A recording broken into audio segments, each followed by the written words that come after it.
foremost, with any sort of table, we should decipher what the totals are, okay? So the totals for each column, each row, so we know how many people, and also to figure out how many people in total. So, how many people were full-time? Kennedy? Yep.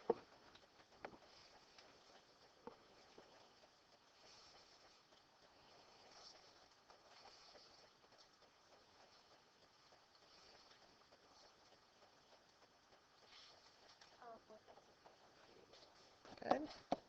Okay. Christopher, part-time.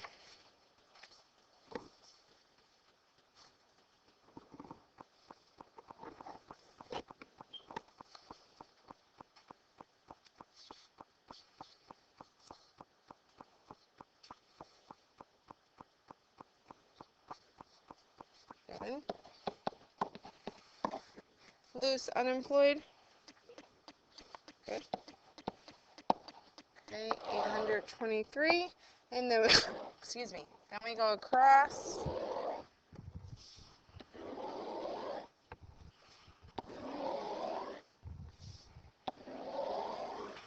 Okay, for age group 0 to 17, Eva.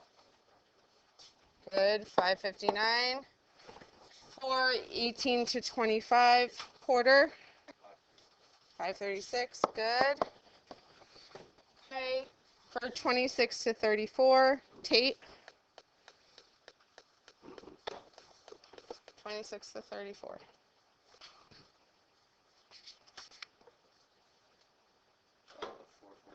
Good. Okay, and then 35 to 49, Camilla. 864, good. And then 50 plus, Everett.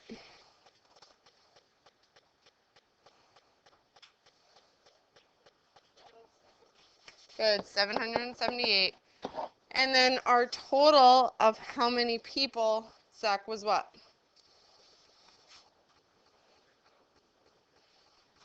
Good, awesome. Okay, just the number of people. Now, will you use all these totals? No, but you want to have the totals ready just in case there's more questions that ask you for them. Okay, so in A, if a person in this town is selected at random, find the probability the individual is employed part-time given that he or she is between ages 35 to 49. Now, after given between ages 35 to 49, that is your denominator. So, what do I have for A? Here, Liam. Okay.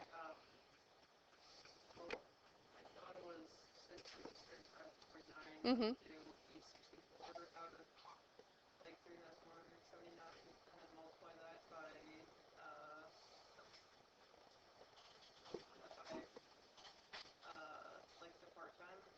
Okay. What would you change after what I just said?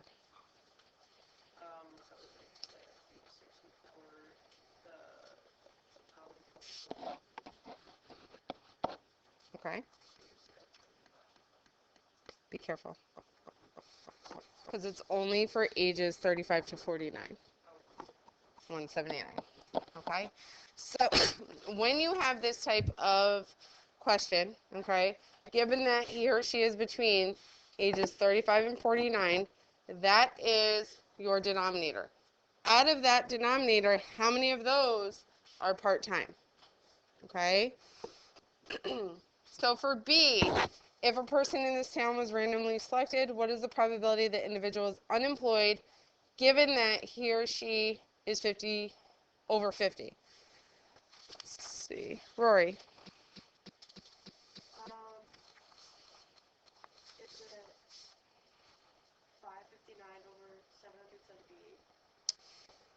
Be careful. 778 over 50 years old. 778 is your denominator. Out of that total, how many of them are unemployed?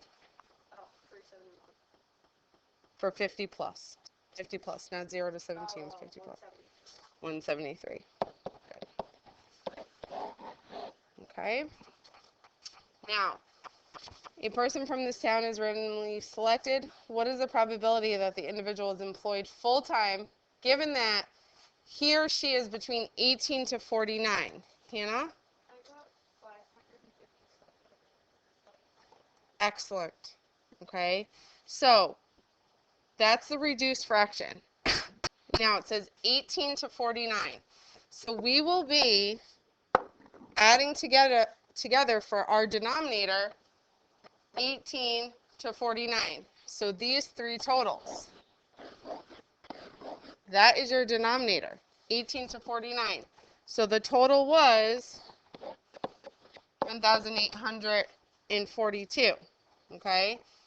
Out of those totals, how many of them were employed full-time? So you would have to add together 185, 348, and 581 to get a total of 1,114, which reduces to what Hannah said, 557 over 921. Excellent, Hannah. Okay. Then the last one. A person from the town is randomly selected. What is the probability that the individual is employed part-time, given that he or she is at least 35 years old? Yep. Careful. At least 35 years old. Emily? Good. Okay. Keyword here is at least. So, Emily, what did you add up for your denominator?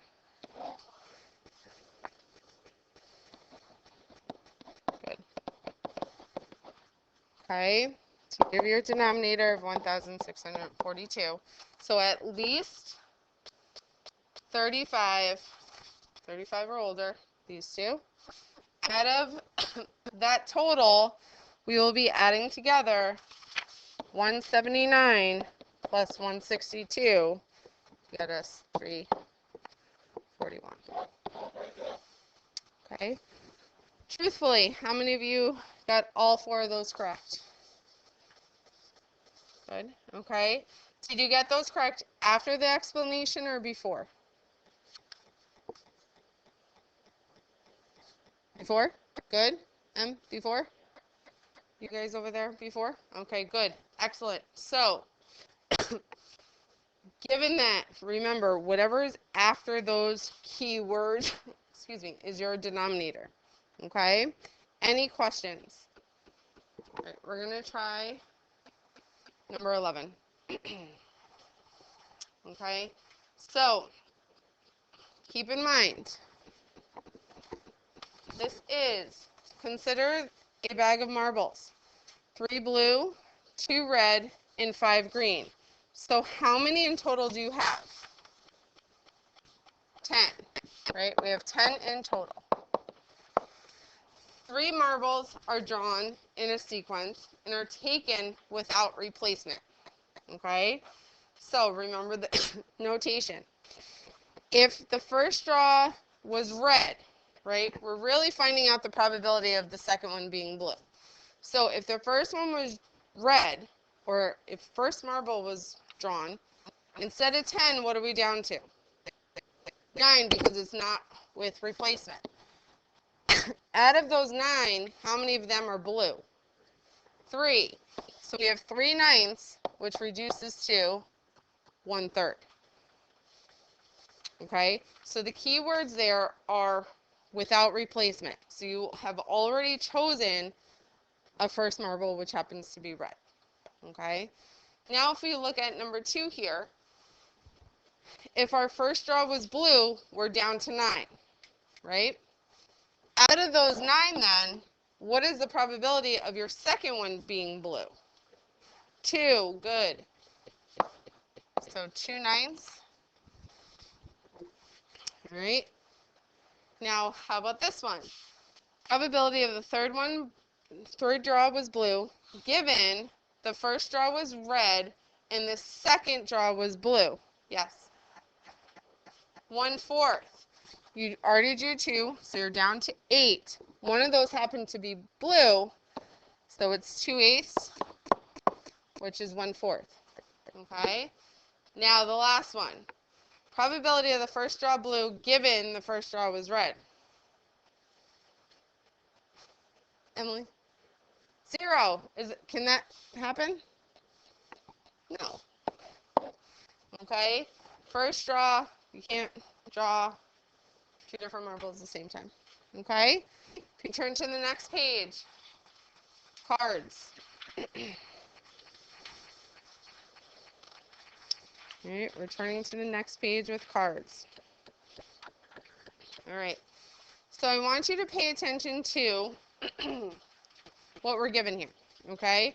So there are 12 face cards, which means king, queen, and jack. King, queen, and jack. Okay? There are 4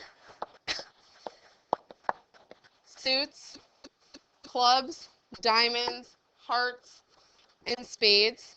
Okay? There's 13 cards in a suit. Okay? There's 4 of each card.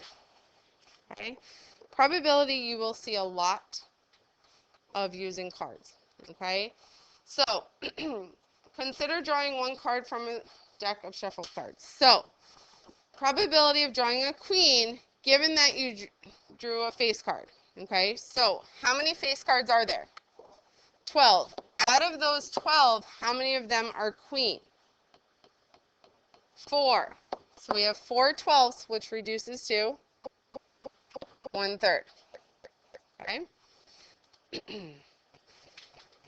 Probability of drawing an ace, given that you draw a lettered card. So how many lettered cards are there?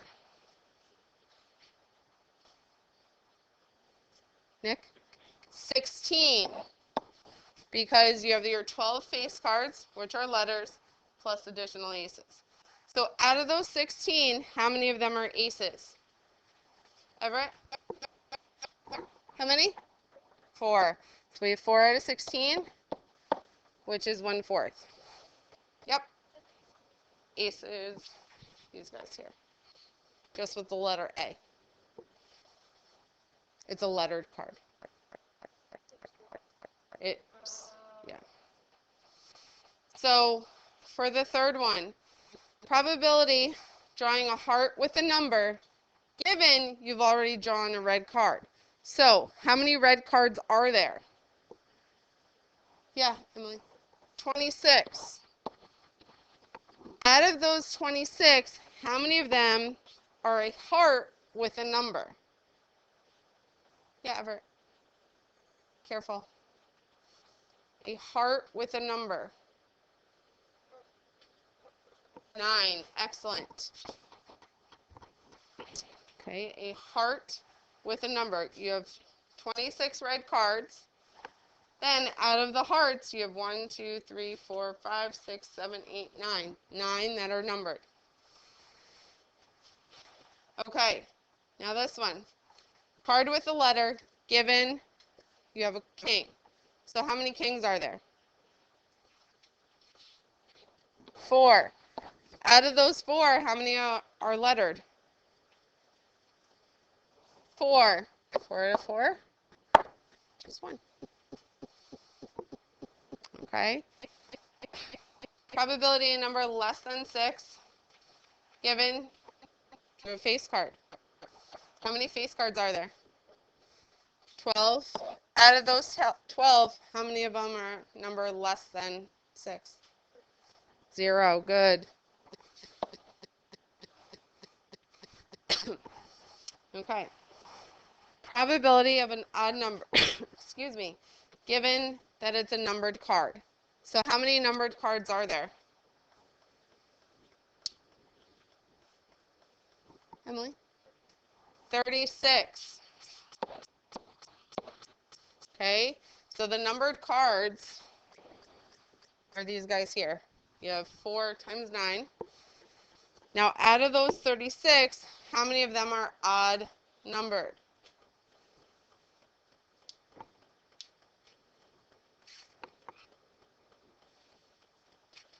Yep, 16. So 16 out of 36, which reduces to?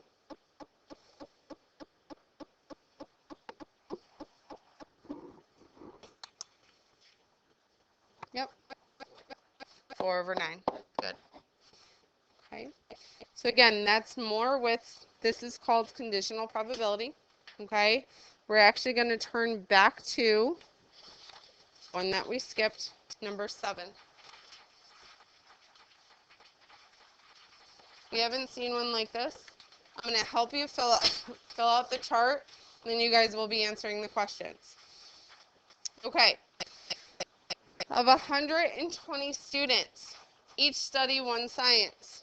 Okay, the information below shows what we got. So, 40% of students are juniors.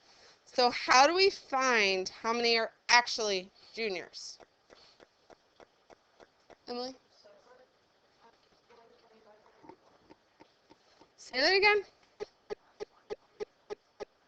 Good. Excellent. So we take the total, 120, and we multiply it by 0.4, because 0.4 is 40%. All right, so how many juniors do we have? 48. Okay, we're going to fill that out here. We have 48 juniors. Okay, and we get that 120 times 0.4. So then we have 25% of juniors study biology. So what do we have to do there? Everett? Say that again. 48, because that's the number of juniors, times 0.25. So how many juniors study biology?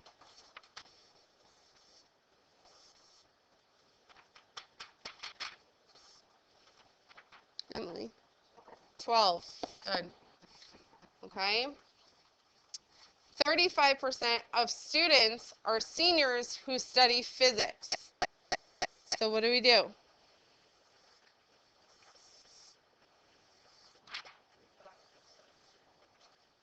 Careful. Of students. So 0.35 out of 120, it's all the students we're looking at. Okay? So 0.35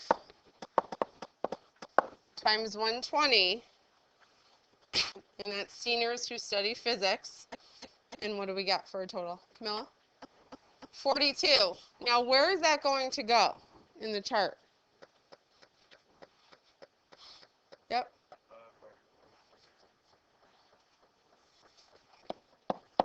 Good.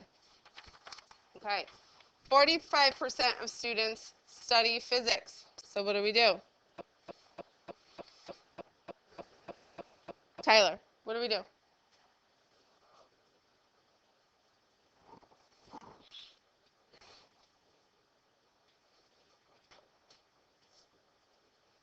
What was it? Good. 120 times 0.45. And how many students? Yes. Yep. Okay. To walk yourself. A lot of sleep last night. Sorry. All right. So what's our total? Hannah? 54. Okay. 30% of students study chem. Everett? Good. 120. And how many students study chem? 36. Okay. So you guys have enough information to fill out the rest of the chart and answer the questions. Go ahead. Okay, well, let's start with B. Here's the chart, completely filled out. For B, what is the probability that a student studies biology? It was 30 out of 120. Okay. Then what is the probability that a student is a senior and does not study bio? Okay. So seniors is this column here. Okay. So we have to add up out of the total of 120, 12 plus 42. So it should have been 54 over 120, which reduces to 9/20ths. Okay, does that make sense? Okay, so probability that a student, okay, so you're looking at the total, 120. Out of those 120, seniors who did not study bio, 12 plus 42. Then, what is the probability that a student is a junior and studies chemistry? So juniors in chemistry, 24 out of 120, okay, which reduces to 1/5. Then what is the probability that a student is not a junior? 72 out of 120. And then you reduce it to 3/5, which we see on the board. What is the probability that a student does not study biology? 36 plus 54 is 90. 90 out of 120 reduces to 3/4. What is the probability that a student chosen at random studies chemistry or physics? So again, still the same total of 120. Out of those 120, chemistry or physics, 36 plus 54. Okay, so 90 out of 120, which is 3/4. Then what is the probability that a randomly chosen junior? So now, instead of a student, we're looking at the juniors. So out of 48 juniors, how many of them study physics? 12 out of 48, which is 1/4. Okay, what is the probability that a randomly chosen chemistry student, so now we shorten the pool again, 36. Out of those 36, how many of them are seniors? 12 out of 36, which is 1/3. Okay, do you guys have any questions? Okay, what we just did is kind of go through again what two-way tables look like, how we can answer some of these questions, especially when you're thrown in given, okay, and how probability can change depending on one word. All right, so if you take out your notes, the last lesson of probability is symbols. Okay, are the symbols. Let's get this in order. There are a lot of symbols to know of. Okay, this is where the symbols come into play. Okay, this is where it could get a little confusing. All right, at times. All right, that's why we did this separately and the last one, because a lot of the notation or the terminology that we've heard already, okay, is just going to look a little different with a symbol, okay? So, a set is a collection of distinct objects, so no repeats, right? So something like this. Set A, you have numbers 1, 4, 6, 10, 12. Set B, all ninth graders. Set C, turtles, penguins, mice, and bears. So those are all different ways to distinguish a set, okay? And if you notice, a set has a capital letter, and there's no repeats here. There might be a number or something that is in both sets, but it will be in both sets. It will list it, okay? A set contains elements.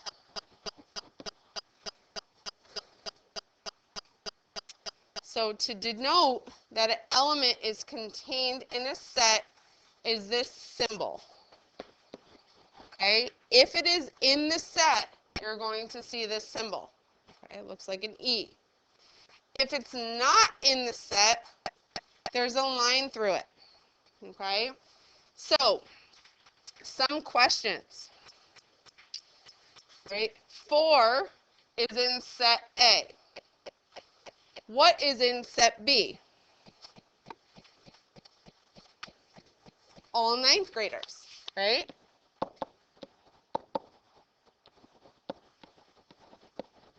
Okay, Turtles are in set C. Okay? So now we see here, 5 is not in set A. Right? You don't see the number 5 at all. What will be an example of not in set B? Okay? Yep. So 10th and 11th, right? 10th, 11th, 12th are examples. Okay? So 10th graders, for example, are not in set B. Dolphins are not in set C. Okay? So now you could also, yes?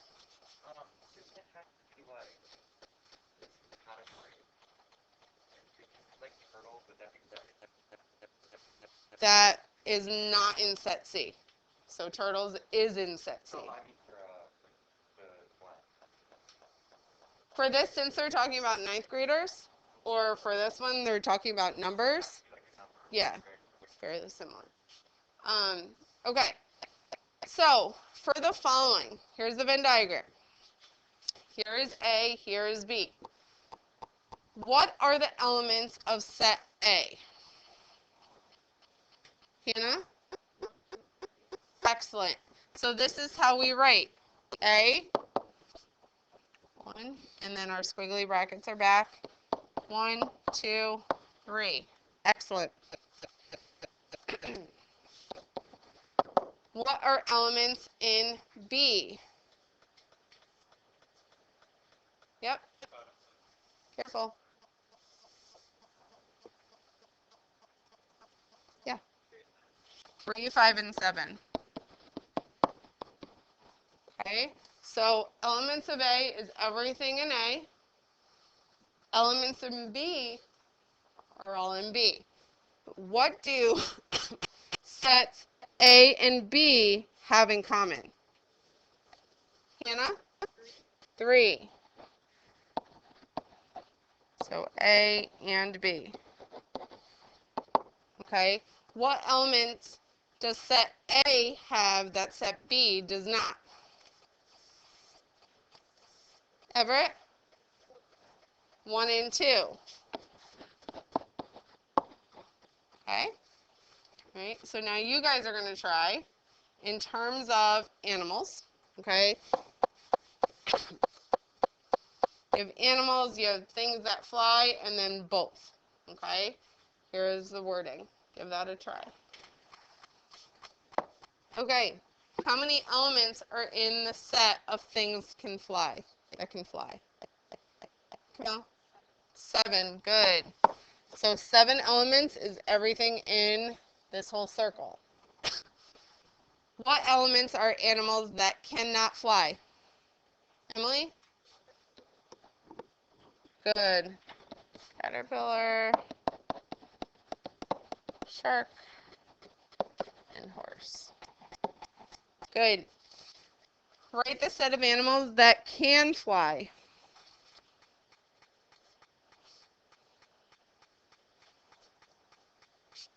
Emily? Anything else? You might have said it, but I didn't hear you. So, just in the middle, right? Bat, butterfly, bee, and bird. Okay? That's both animals, okay, that can fly are here. All right? So pretty straightforward, right? Turn the page.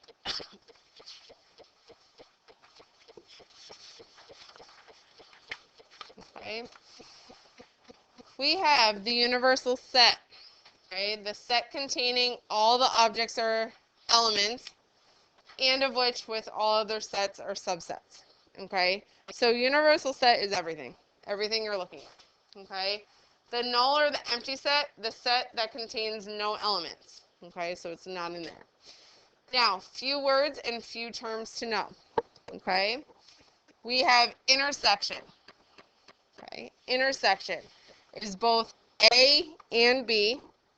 So we saw the animals that can fly, right? It's denoted with this upside down U. Okay? That's a symbol that means intersection. all right? And it's where they both have something in common. Then the other one is union. A union B. It's with that U in between. It's elements that belong to either A or B or both. So anytime we see or, some of us just do what's in A and what's in B and forget about that intersection. But it's A or B or both. This is key, which we forget about a lot. Okay? Then we have the complement of C with that little c or the line over it. Means it does not belong in A. So, if you see a set with a little c or a line over it, you're excluding that set automatically. Yes. So you can do that for Yep. So if it was B with a little c, it would be, this would be all white, and the outside would be filled in. Okay? So when it says not in A or not in B, it also includes the outside. All right? So we're going to interpret these symbols, okay, what they look like. So, write in words. The upside down U means what? And or. And. So, in set A and B and C. So the intersection means and. What does that little C mean?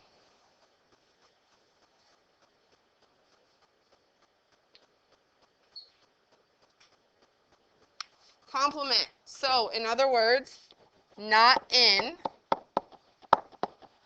B, not in set B. Okay?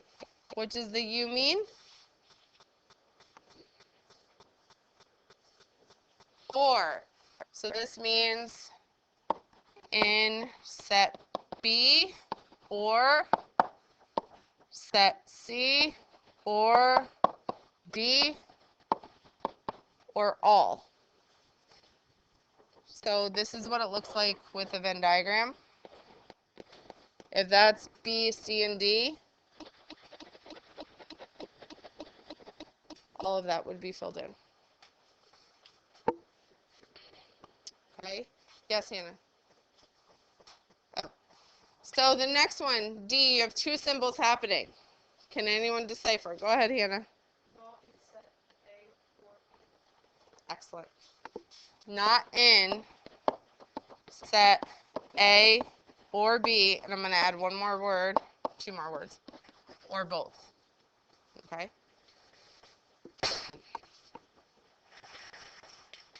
Okay, let's try an example with this. All right? Now, if you wanted to, you could create a Venn diagram. Okay? You could. Or you could just look at the sets.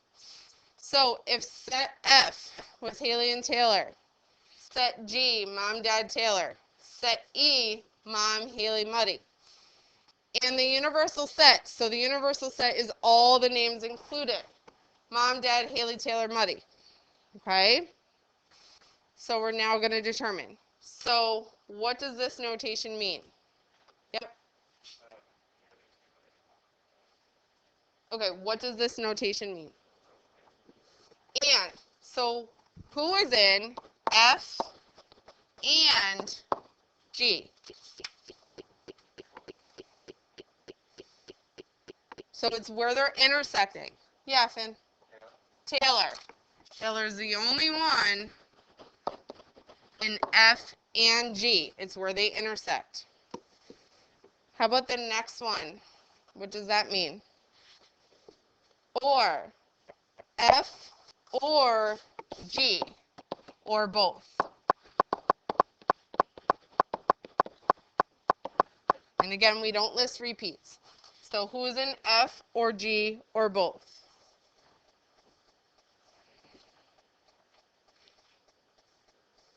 Everett? Excellent. Dad, Billy, Taylor. Okay. So the next one is not in E.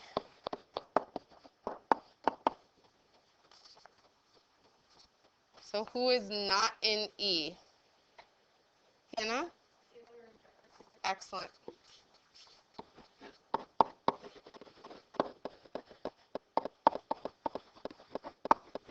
Excellent. Good job. Okay, now for D. F and G and E. So basically, is there anyone in all three sets? No. Okay, so we denote it like this, which means the empty set.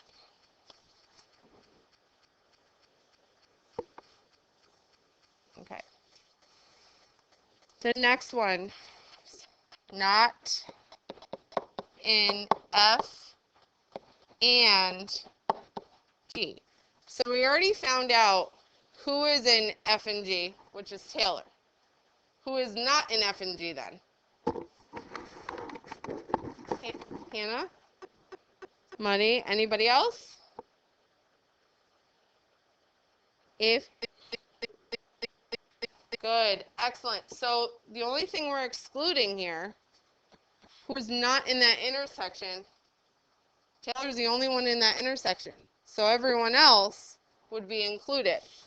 So mom, dad, Haley,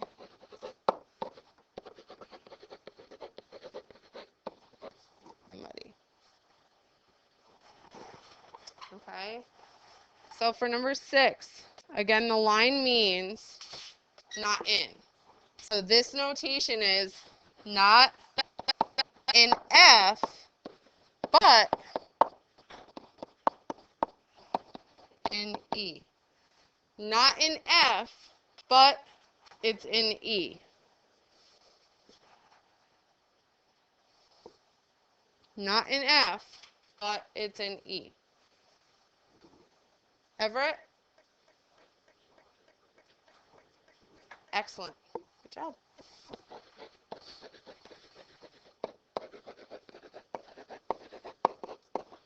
Okay. So, understanding the symbols, right, is half your battle, okay, and what it means. So the next example is we're going to put this in a Venn diagram, which might be easier for some of you to see, okay? Let's turn to the next page. Okay. Yep. Okay. So we have 2 sets here, okay? We have set A and B. So in set A, January, February, March, April, September, December. Set B, April, May, September, November. The universal set, so the whole thing, has to include all 12 months. All right? So what months are in both A and B?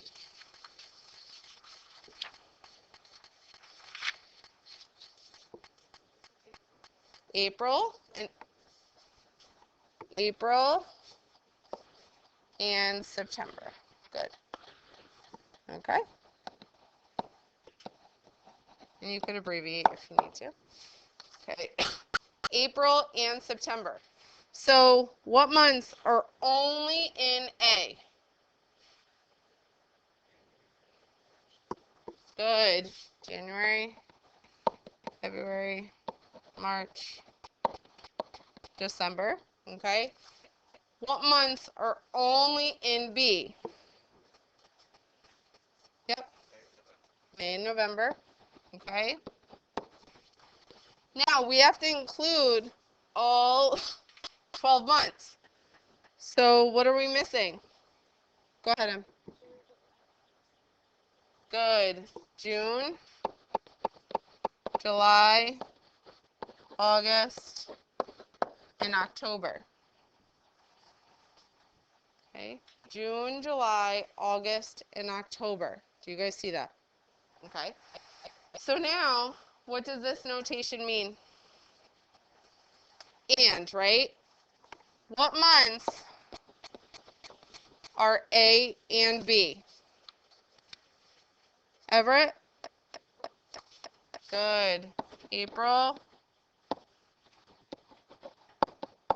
and September. Okay. Then we have what months are not in A and B?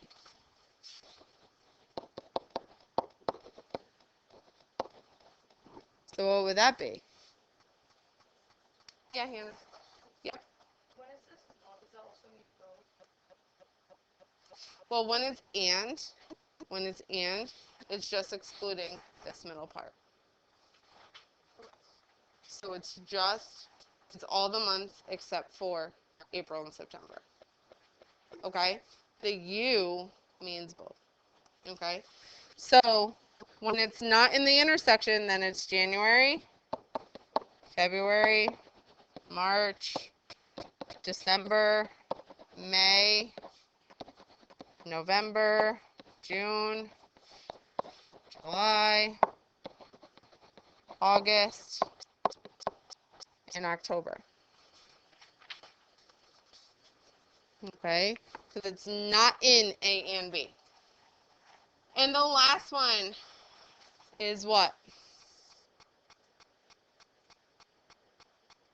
The U means what? Or. It's A or B or both.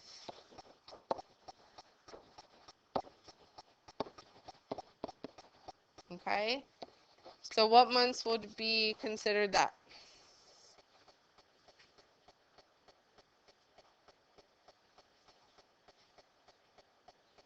Anna? Perfect. Excellent. January, February, March, December. You guys can put them in order if you want to, but not necessary.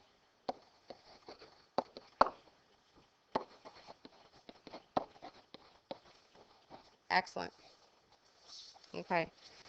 So I want you guys to have your course selection somewhere on your desk. You guys are going to work through number 3, okay, for in class, and then I'll tell you what your homework is. But have your course selections somewhere on your desk. Now remember, I look at set F, 2, 5, 7, 8, 9, and 12. Set G is -3, 0, 5, 8, 12, and 17. The universal set includes integers from -3 to 18. Okay? -3 to 18. So what numbers are they in both? So you have F and G. What numbers are in both? Hannah? 5, 8. Good. 5, 8, and 12. 12. What numbers are only in F? Emily? 2, 7, and 9. Good. What numbers are only in G? Hannah? Good. So every other number that we have not used will go on the outside. So that is, and it's a lot, -2, -1, 1, 3, 4, 6, 10, 11, 13, 14, 15, 16, and 18. Okay? Those are all the numbers that should have been on the outside. Okay? What is in F and G? Remember, this is the and. Emily? Good. 5, 8, and 12. What numbers are in F or G or both? Hannah?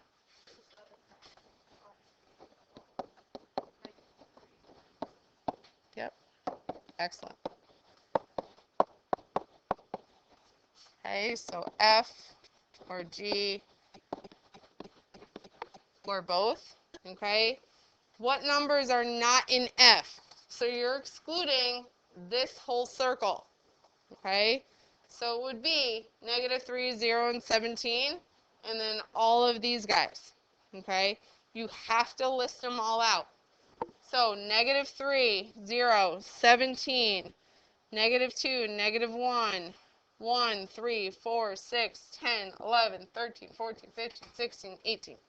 Okay? So I will have this all written out so you guys see it all. Okay? What is not in G? So this is not in F, not in G. So again, we're excluding all of G. Okay? So 2, 7, 9, -2, -1, 1, 3, 4, 6, 10, 11, 13, 14, 15, 16, 18. Okay? And this one, what is not in F and G? So what is not in F and G, you're excluding that middle. And it's all these numbers. Okay? You're excluding the middle and it's all the numbers. And the last one, what is not in F, but it's in G? Not in F. Yeah, Hannah. Good. Excellent. All right, so your practice is a 3.3. Practice all of it. Okay, this will be up as well, so you guys have that. All right. Nice job today.